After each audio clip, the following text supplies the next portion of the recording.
Hello guys, welcome to the new episode of my channel. আমি সঞ্জিত তোমাদের সাথে। এখন এই ভিডিওতে কথা বলবো সালমান খানের আপকামিং সিনেমা সিকান্দারের ট্রেলার, যেটা গতকাল লঞ্চ করা হয়েছে। তো সেই ট্রেলারটা কেমন হলো সেই নিয়ে তোমার সঙ্গে আলোচনা করবো।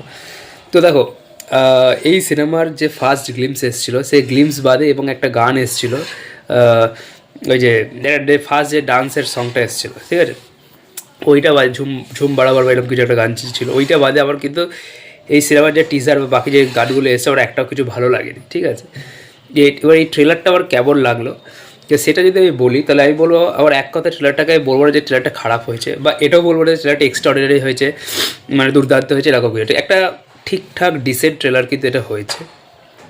যদিও ট্রেলারের লুক অ্যান্ড ফিল বা কালার গ্রেডিং এগুলো কিন্তু যেরকম হয়েছে সেটা কিন্তু আমরা বহু আগে, আজ থেকে 5-10 বছর আগে তামিল ইন্ডাস্ট্রির বিভিন্ন সিনেমায় কিন্তু আমরা এগুলো দেখে এসেছি। যারা ওই আলু অর্জুনের শরণেন্দু বা এই টাইপের অনেক সিনেমা আছে, বা যে এই সিনেমাগুলোতে কিন্তু আমরা ওই সেম টাইপের লুক অ্যান্ড ফিল কিন্তু আমরা দেখে এসেছি। তো সেই দিক থেকে দেখতে গেলে লুক অ্যান্ড ফিলের দিক থেকে কিন্তু আলাদা কিছু আসছে না, কিন্তু যেহেতু এটা এআর মুরুগেসের সিনেমা, যিনি এর আগে আমাদের গজনি বা তারপরে ধিনার মতো সিনেমা দিয়েছেন, হলিডের মতো সিনেমা দিয়েছেন, স্পাইডারের মতো সিনেমা দিয়েছেন, তো তার সিনেমার মধ্যে কিন্তু একটা গল্প থাকবে, এটা কিন্তু আশা করা যায়। এবং ট্রেলারটা দেখে আমরা সেই গল্পটার কিন্তু আন্দাজ পাই। ট্রেলার দেখে আমার যেটা মনে হলো প্রবাবেল স্টোরি, এটা একদম বলছিলাম এটা হবেই, বাট প্রবাবেল স্টোরি যেটা হতে পারে বলে আমার মনে হলো, এখানে সালমান খান রাজকোট বলে একটা জায়গার কিং, মানে বিশাল বড় লোক, ইজ এ বিলিনিয়ার। তো তার সাথে রশ্মিকা মন্দানার একটা লাভ অ্যাফেয়ার হচ্ছে, এবং কোনো কারণে রশ্মিকা মন্দানার ক্যারেক্টারটার সঙ্গে একটা ম্যাসেগার হচ্ছে, সে মারা যাচ্ছে। তো সেইটার অনুসন্ধান কী কারণে, এবং সেটার সঙ্গে কিন্তু একটা বড় পলিটিক্যাল অ্যাফেয়ার জড়িয়ে আছে, বা সেটা হতে পারে কোনো ওই মানে চিকিৎসাজনিত কোনো গাফিলতি, ওই টাইপের একটা জিনিস, ঠিক আছে, ওই টাইপের জিনিস জড়িয়ে আছে। যেটা আমরা বিজয়ের একটা সিনেমাতে দেখেছিলাম, এই জগপতি ও ভিলেন ছিল, মনে করে দেখুন একবার, কৃতি সুরেশ নায়িকা ছিল, ওইখানে একটা এরকম মেডিকেল একটা ডিসক্রিমিনেশন দেখানো হয়েছিল, যে মেডিকেল ফিল্ডে অনেক প্রবলেমস রয়েছে পলিটিক্যাল দিক থেকে, জিও পলিটিক্যাল দিক থেকে। তো ওই টাইপের একটা কিছু সমস্যা হচ্ছে, এবং সেটা সমাধান করার জন্য সালমান খান মুম্বাই শহরে আসছে, এবং তারপরে তার সামনা হচ্ছে সত্যরাজের সঙ্গে। এবার এখানে কি সত্যরাজ মেন ভিলেন নাকি অন্য কোনো ভিলেন আছে যেটাকে মেকার্সরা সামনে আনছেন না, সেটা কিন্তু একটা দেখার বিষয় হতে পারে, ঠিক আছে। হ্যাঁ, কারণ এখানে দেখবেন যে একটা কালকে যে একটা পোস্টার লঞ্চ করেছে, পোস্টারে একটা সালমান খানের যে লুক, মানে সালমান খান এবং বাকি ক্যারেক্টারদের যে পোস্টারটা রয়েছে, তার পেছনে একটা দুটো চোখ রয়েছে, যার অফসিটিটা খুব কম, ঠিক আছে। তো সেই চোখ দুটো আমার ফার্স্টে মনে হচ্ছিলো সালমান খানের, কিন্তু একটু বেশি ভালো করে দেখলে ওটা কিন্তু সালমান খান নাও হতে পারে প্রবাবলি।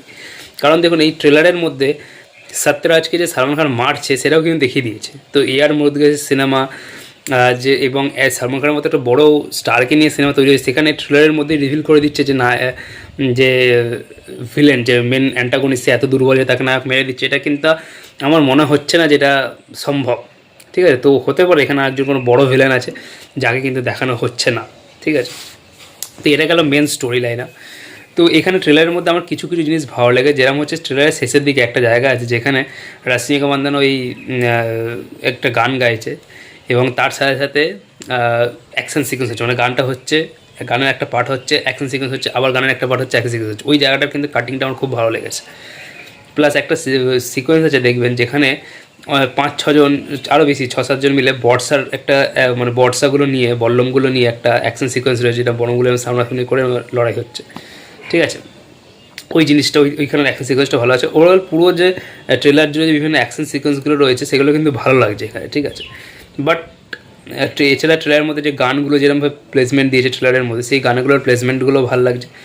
কিন্তু ট্রেলারের মধ্যে যেটা সবথেকে চোখে লাগছে সেটা হচ্ছে রশ্মিকা এবং সালমান খানের কেমিস্ট্রি, যেটা একদমই মানাচ্ছে না। আর সেখানে হচ্ছে রশ্মিকার পারফরমেন্স, মানে সে শুধু যে ইন্ডিয়ান ক্রাশ বলেই যে সিনেমায় চান্স পেয়ে যাচ্ছে, আমার তো সেটাই মনে হয়। কারণ এখানে দেখবেন তার পারফরমেন্স, যে প্রথমে একটা ডায়লগ আছে ট্রেলারের শুরুতে, যে কিসি কাভি মুখ তোড় দেতা হ্যায় ফির ঘর চলে আতা, ওই যে ডায়লগটা, মানে এত বাজে লাগছে। বা লাস্টের দিকে যে গানের পোর্শনটা আছে, মানে একদমই বিচ্ছিরি লাগছে, ঠিক আছে। এখানে কিছু কিছু ডায়লগস যেগুলো রয়েছে যেগুলো বেশ ভালো লাগে, যেমন প্রথমে যে ডায়লগটা রয়েছে, যেটা অলরেডি আমার মনে হয় दीवार डायलॉग है, যে तुम वहाँ पर मेरा इंतज़ार कर रहे थे और हम यहाँ घर पे तुम्हारा इंतज़ार कर रहे, तुम बाहर मुझे ढूंढ रहे थे, हम यहाँ घर में तुम्हारा इंतज़ार कर रहे, ওই ডায়লগটা। বা ওই যে ডায়লগটা টিজারেও ছিল, যে ইতনা তো পপুলারিটি है कि कभी নেতা বান যাও ইয়া পুলিশ বান যাও, ওই ডায়লগটাও বেশ ভালো লাগছে। তো কি ডায়লগগুলো মোটামুটি ভালো লাগছে। এবং বাকি যে ওভারঅল যে সেরম যে কিছু অনেক অন্যান্য অভিনেতার যে অভিনয় আছে সেরকম কিছু দেখা যায়নি। এখানে সালমান জোশী সালমান খানের ম্যানেজার হিসেবে কাজ করছে। এখানে ওই খাকিদা বিহার চ্যাপ্টারে যে চবনপ্রাশ সাউ হয়েছিল ও আছে। আমার মনে হয় এখানে ওকে একটু ছোটো রোল দেওয়া রয়েছে, কিন্তু এখানে তার রোলটা কিন্তু ইম্পর্টেন্ট হতে পারে বলে আমার মনে হয়। ঠিক আছে, এখানে হয়তো সে সালমান খানের কোনো একজন এজেন্ট বা সালমান খান তাকে কাজে লাগাবে, এরকম কিছু একটা জিনিস কিন্তু এর থাকতে পারে। বাট একটা জিনিস আমি এখানে আপনাদের বলে রাখতে পারি যে এটা যদি AR মুরুগাদাসের সিনেমা, তো তার সিনেমায় কিন্তু দেখবেন তিনি যখন গজনি করেছেন বা তার যখন ধীনা বা স্পাইডারের মতো সিনেমা যখন আছে, তার সিনেমায় দেখবেন একটা ইমোশনাল বন্ড সবসময় থাকে। গজনির মতো সিনেমায় দেখবেন ওই সঞ্জয় সিংহানিয়ার সাথে মেয়েটার যে ইমোশনাল বন্ড সেটার মধ্যে কিন্তু খুব বেশি পরিমাণে ফোকাস করা হয়েছে, এবং সেটা কিন্তু আপনি কোথাও না কোথাও একটা ইমোশনাল ফিল দেবে। আমার মনে হয় এখানেও কিন্তু সেই ইমোশনাল বন্ডটার ওপর জোর দেবে। ঠিক আছে, এখানে রশ্মিকার ক্যারেক্টারটা যে মারা যাবে বা তার সঙ্গে একটা ম্যাসেকার হবে, সেই জিনিসটার উপর কিন্তু বেশি জোর দেওয়া হবে বলে আমার মনে হয়। ঠিক আছে, তো দেখা যাক সেই জিনিসটা যদি ওয়ার্ক করে।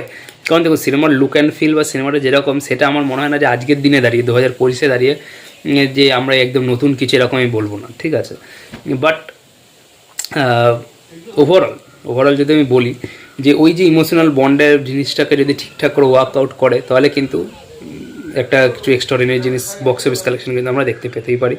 এবং যেটা আমরা ভাবছিলাম যে সালমান খানের কামব্যাক বারবার যেটা নিয়ে কথা হয়েছিল, সেই জিনিসটা কিন্তু হতেও পারে। তো দেখা যাক কী হয়। তো এটাই ছিল আমরা সিকান্দারের ট্রেলার সম্পর্কে আমার মতামত। আমার মোটামুটি ট্রেলারটা ভালোই লেগেছে, খারাপ লাগেনি। তো আপনাদের এই ব্যাপারে কী মতামত জানাতে পারেন। ভিডিওটা ভালো লাগলে অবশ্যই লাইক করবেন, চ্যানেলটা সাবস্ক্রাইব করে দেবেন। Thank you.